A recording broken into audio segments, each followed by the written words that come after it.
Olá pessoal, boa tarde. Hoje é quarta-feira, dia 23 de agosto. Eu vou acelerar aqui nas notícias nacionais, que são poucas. Eu estou selecionando pouco, porque assim tem um certo blá blá blá. Aliás, com todo respeito, eu não sei nem quem é. Não sei nem quem é. Mas eu não aguento mais a novela Larissa Manoela, que eu não sei nem quem é, parece que é uma atriz, em todos os jornais há uma semana. Ah, porque o pai comprava carro zero para ele e não comprava carro zero para ela. Ah, porque a mãe chamou a família de não sei quem de macumbeiro. Gente, na boa, já deu. Deu a notícia, teve problema. Agora é problema da polícia e deles lá entre si se entenderem e um processar o outro. Ela rompeu, parece, com os pais que administravam, sei lá. Eu, hein, tô cansado disso aí. Então tem muita novela rolando aí na imprensa e eu não tenho saco para isso não. Quero falar de coisas importantes e sérias. Então vamos lá. A Polícia Federal intimou o Bolsonaro. Vejam bem, é uma lista grande. Intimou o Bolsonaro, a Michele Bolsonaro, o Mauro Cid Filho, o Mauro Cid Pai, o Van Garten, que é advogado e assessor do Bolsonaro, foi do governo dele e agora continua sendo. O Assef, que é meio que um operador do Bolsonaro, um faz tudo, e se diz também advogado, todo enrolado com a justiça.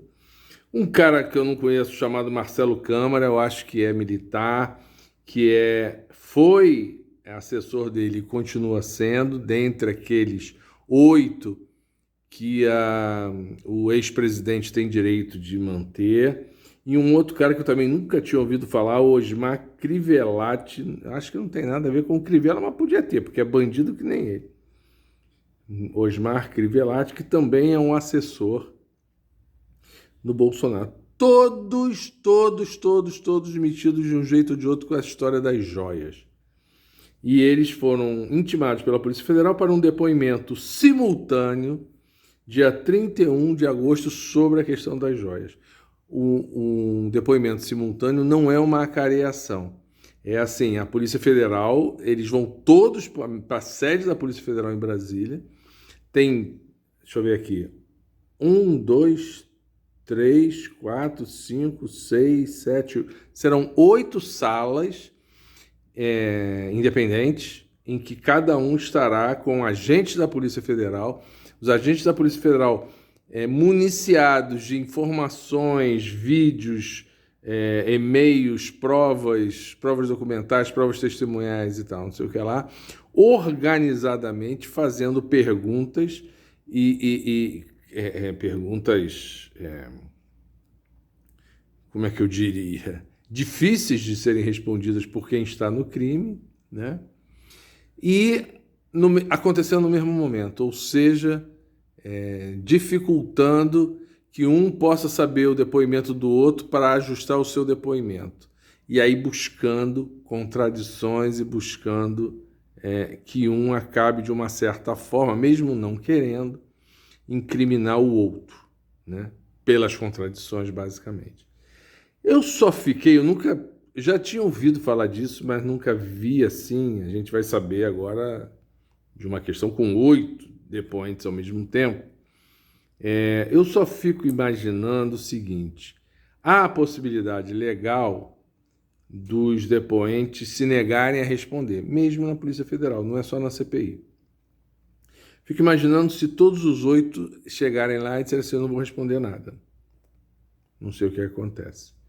Outra coisa que é comum nesses depoimentos, especialmente para esses covardes, que além de tudo são covardes, na hora lá um tá dando depoimento, passou mal, tô me sentindo muito mal, vou desmaiar e tal. O que acontece se um deles, ou 2, ou 3, ou 4, disserem que estão passando mal e que não podem continuar o depoimento? Não sei, mas imagino, tenho fé em Deus e na democracia e na Constituição Federal e na Polícia Federal, de que a Polícia Federal saberá como lidar com falcatruas deste porte. Além desse depoimento, Bolsonaro também foi intimado a depor, já tinha falado aqui ontem, se não me engano, sobre a distribuição de ameaças e fake news para empresários. Ele tinha um grupo de empresários, não é só um grupo de empresários, mas também um grupo de empresários, que ele divulgava fake news, ameaças, a verdadeiros atentados à democracia brasileira, e esses empresários distribuíam, e olha, a eficiência era absurda. Eu li hoje na imprensa que em 10 minutos depois que ele passou para um grupo pequeno de empresários, inclusive Luciano Hang, um cara aí que eu não sei o nome, Neires, uma coisa dessa, Piquet, ele passava por um grupo de meia dúzia, 8 empresários, e em 10 minutos, depois que ele passou para esses empresários, as redes estavam tomadas, as redes bolsonaristas, tomadas com a mesma mensagem, ou seja, a distribuição funcionava, era eficaz e eu nunca neguei isso e sempre disse que tanto, enfim, na época oposição, agora governo, como Ministério Público, STF, polícia, etc., tinham que ficar atento a isso porque o esquema é muito forte. Hoje, Bolsonaro disse sim, mandei as mensagens sim, e daí qual é o problema? Ele tem, são duas coisas, na minha opinião. Primeiro, ele acha realmente que atentar contra a democracia não tem nada demais. Porque ele é assim, gente. Eu já falei isso também diversas vezes aqui. Ele é assim. Ele acha que tem que atentar contra a democracia, que a democracia tem que ser a democracia que ele acha que é, do jeito que ele acha que tem que ser. E, obviamente, que não é uma democracia, né? Do jeito que ele pensa que é. E a segunda é que ele acha que ele ficará impune, que ele vai usar aqui, eu tenho certeza, ele não falou isso ainda, mas eu tenho certeza que ele vai dizer o seguinte: não, olha só, isso aí estava rolando na imprensa, e aí o que ele chama de imprensa? Como é que é? Jovem Pan, aqueles blogs direitosos, aqueles diversos jornais. Bom, tem jornal desse que diz que a Terra é plana, né? Então ele se baseia nessas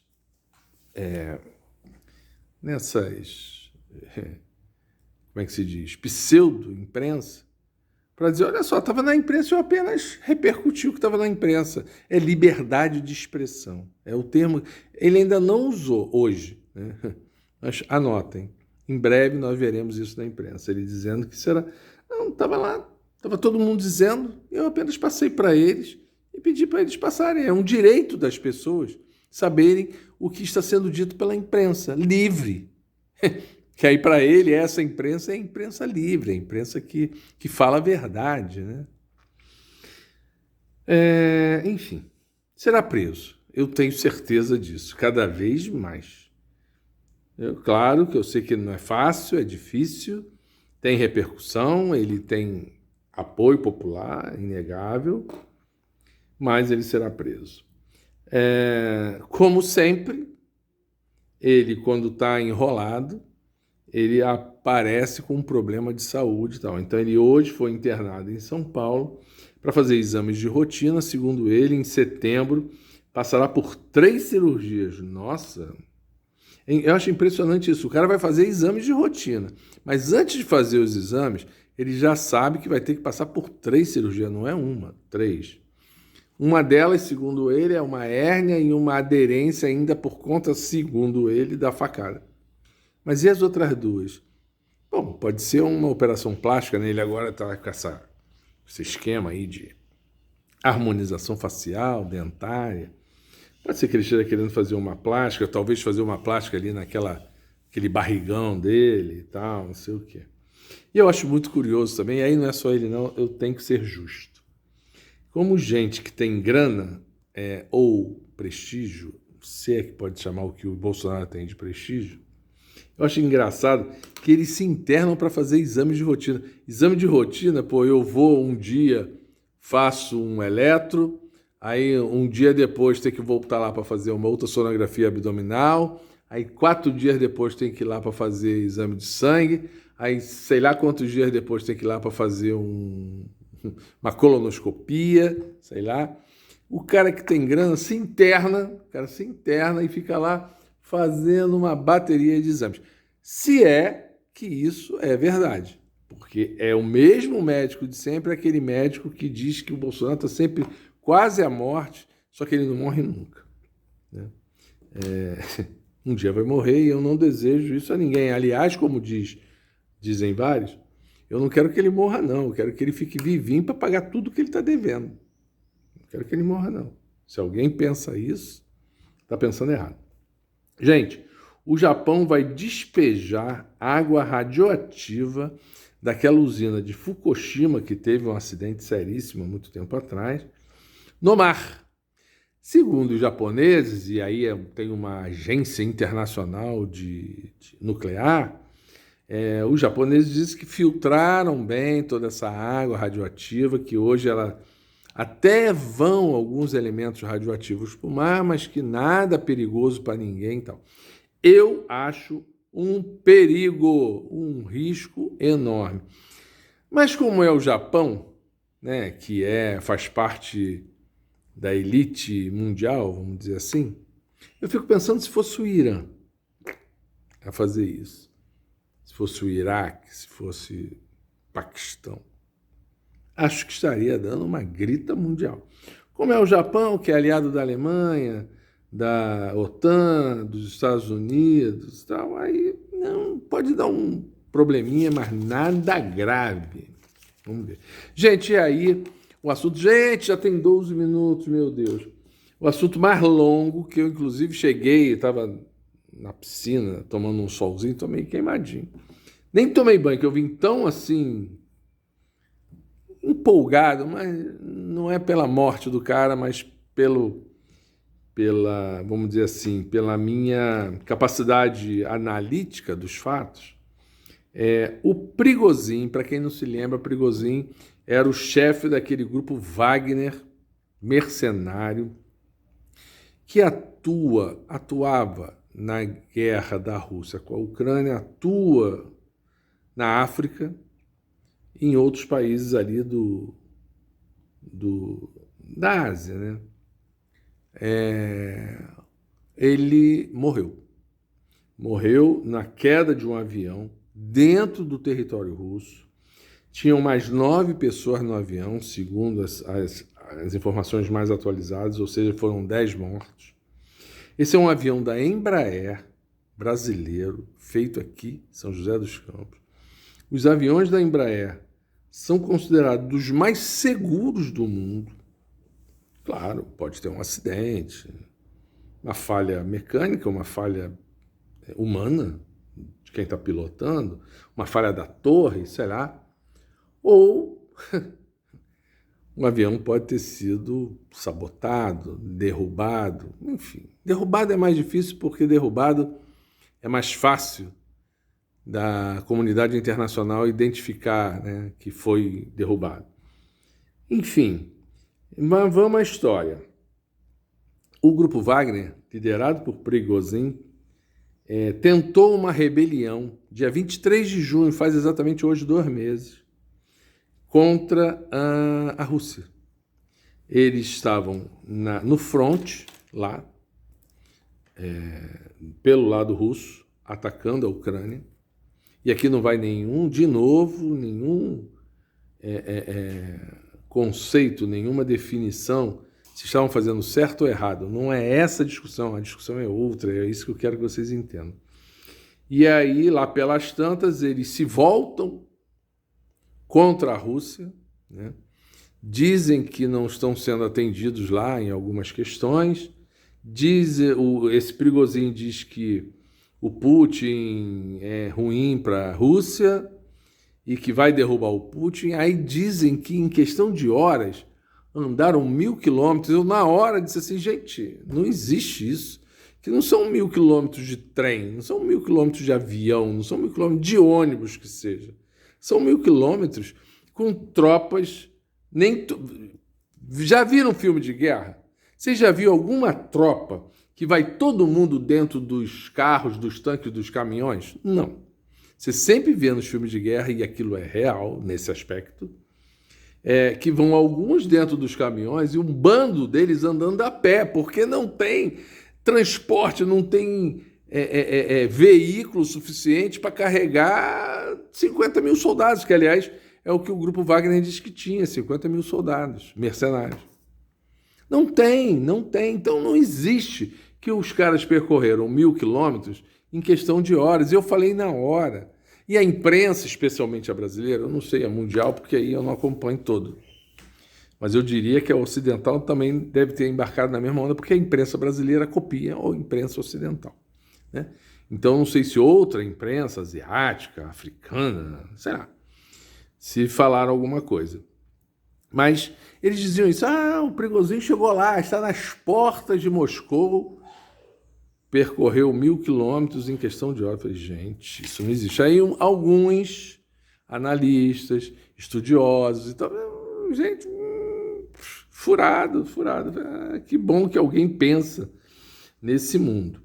Mas voltando, a imprensa na época, imprensa brasileira e ocidental, aí eu afirmo, preferiu dizer: Putin está fraco, Prigozhin botou a faca no pescoço do Putin, o Putin vai ter que fazer o que Prigozhin quiser e tal, e que a Rússia na guerra vive uma crise e que isso pode fazer a Ucrânia ganhar a guerra em questão de dias.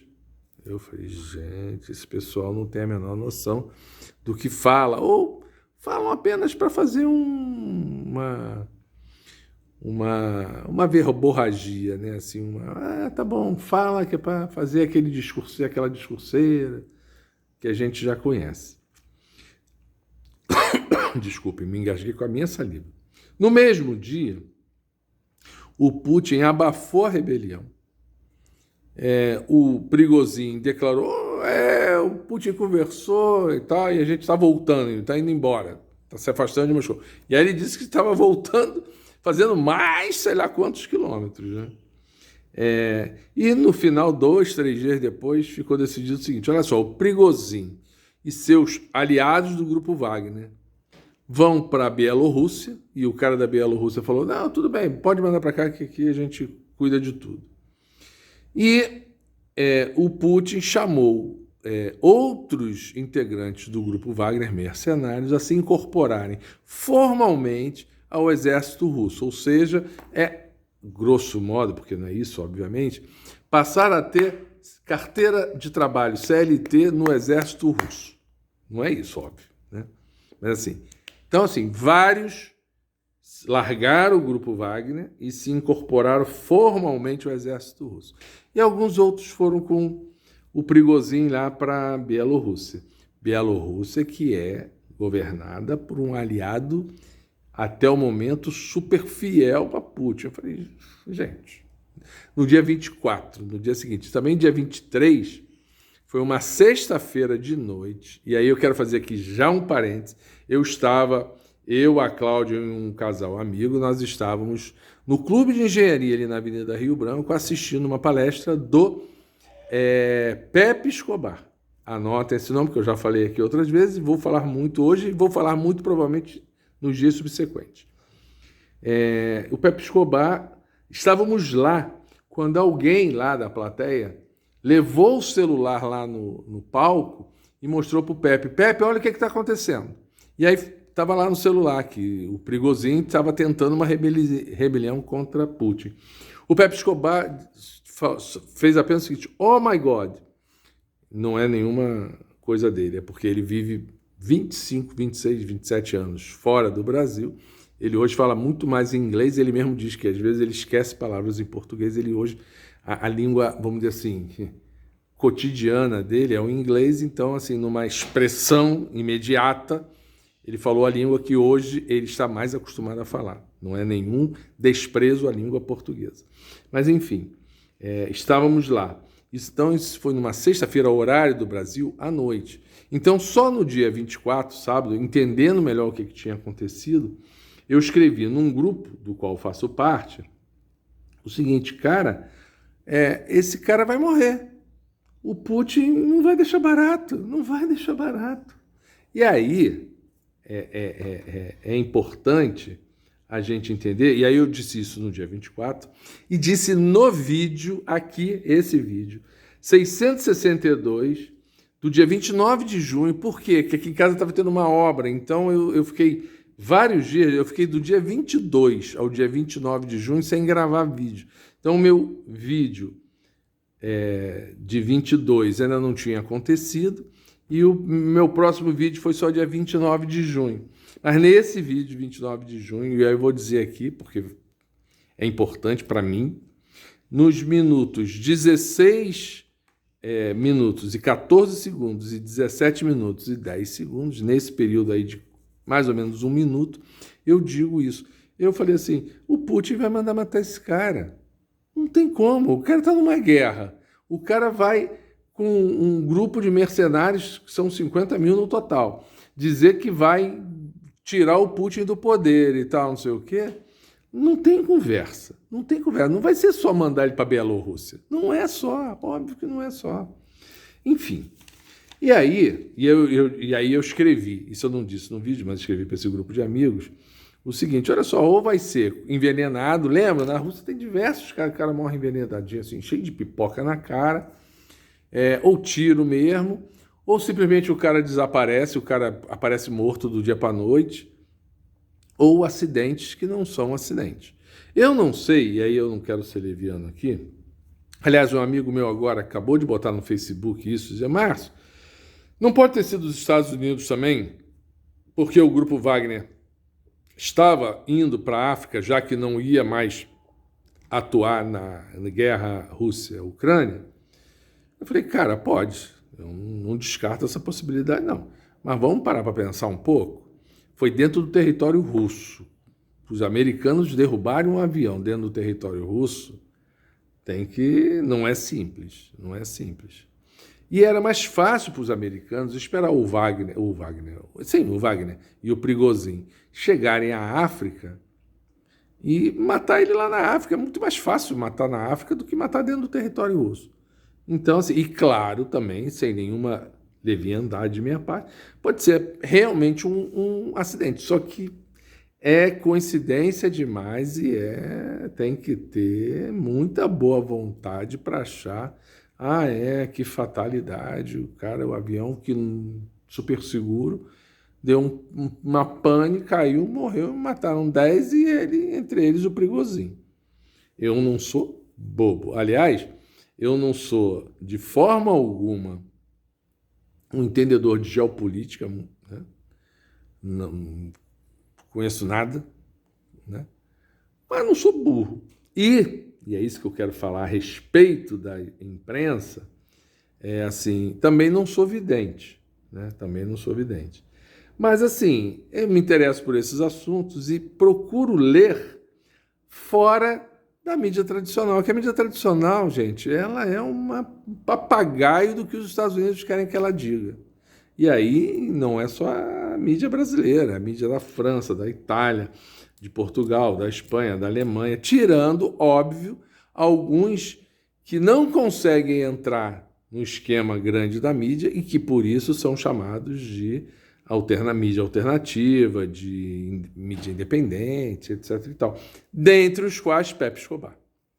E aí é o seguinte, como eu sou interessado, e hoje, queiram ou não queiram, Pepe Escobar é uma pessoa que tem lado, que é parcial, ele não nega isso, em nenhum momento ele, estou aqui imparcialmente fazendo uma análise, ele é parcial, e óbvio que aí quando eu vejo ele, escuto ele, eu faço minhas análises e tiro alguma coisa, né? Dou algum desconto, mas ele hoje eu falo isso há muito tempo, ele hoje é uma pessoa imprescindível. Quem quer entender minimamente o que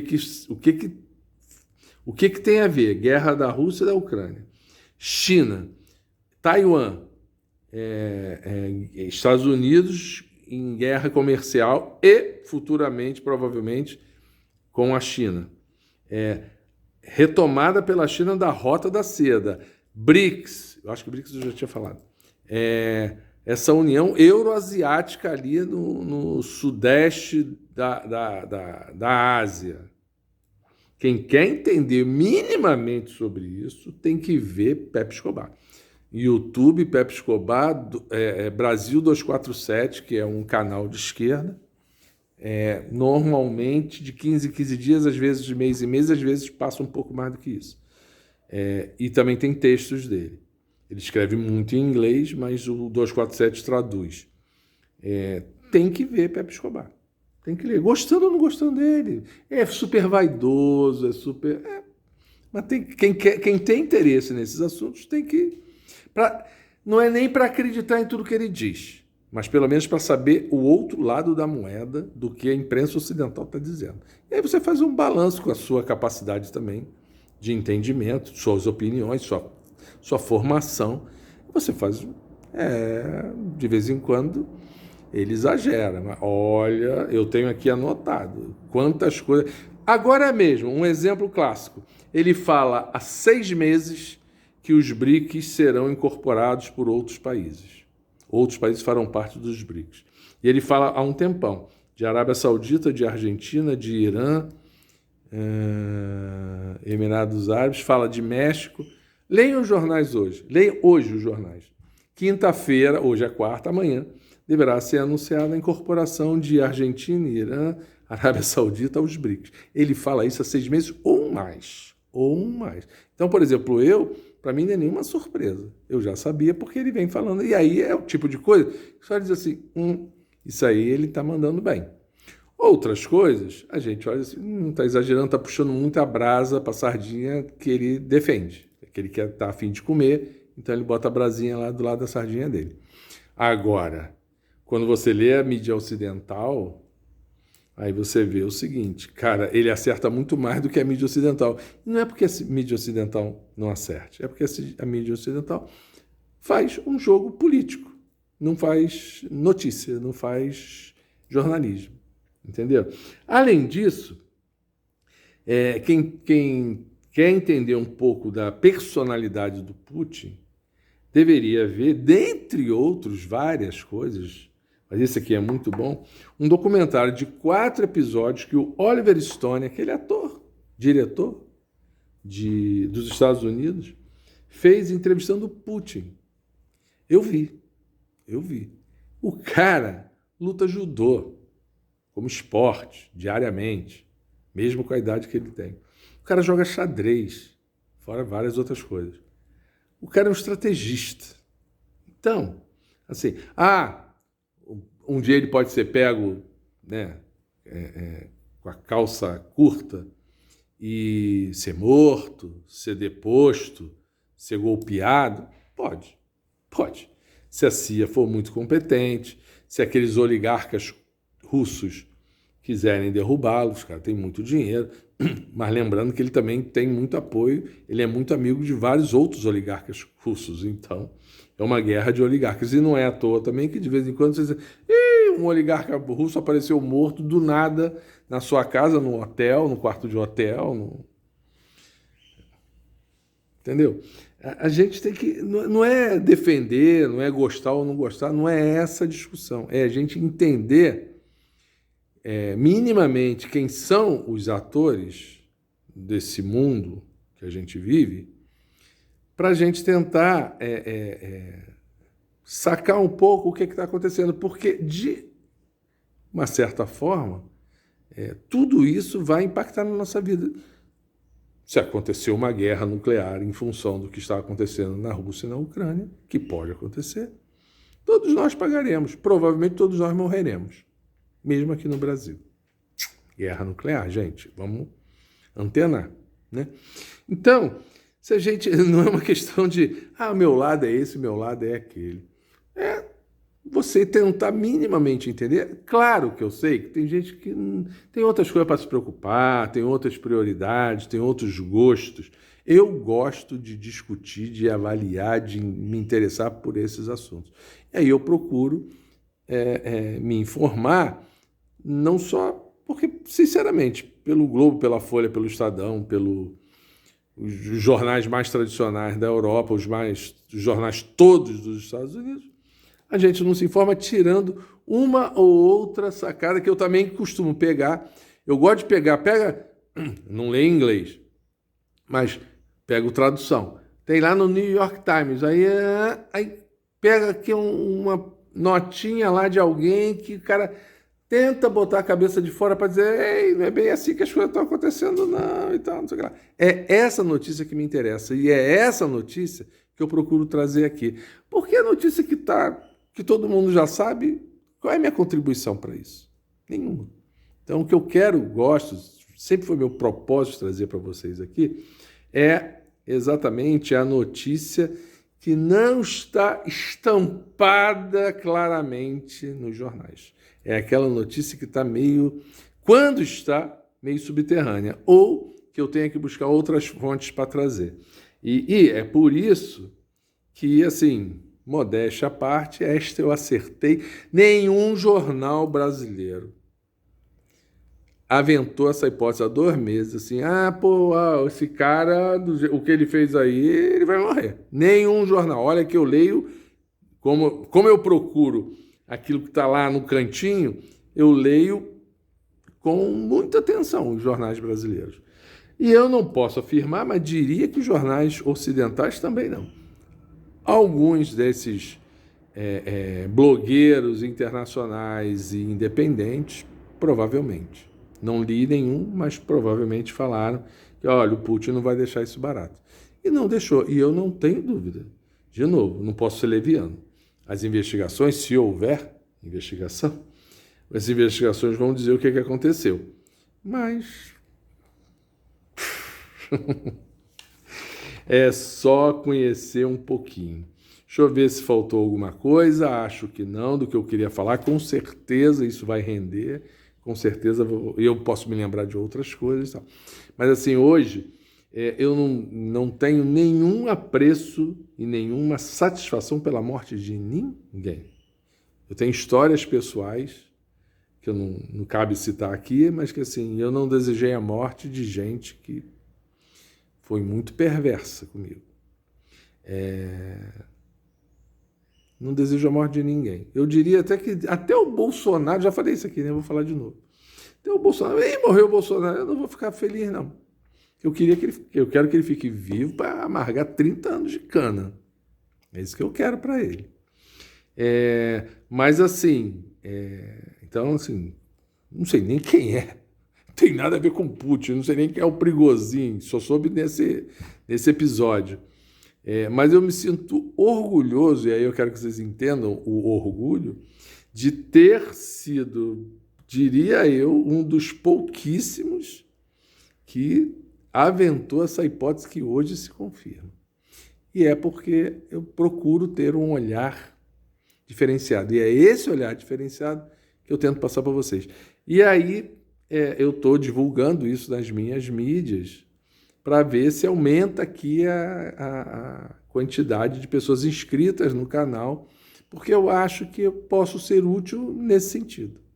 E aí eu conto com a contribuição de vocês de espalharem. Tem um maluco lá, um amigo, um maluco, um conhecido, um colega, um parente meu, chamado Márcio Adriano, que faz uns vídeos bem interessantes, que falam umas coisas que muitas vezes você vai lá na frente ver que elas aconteceram. É isso aí, gente.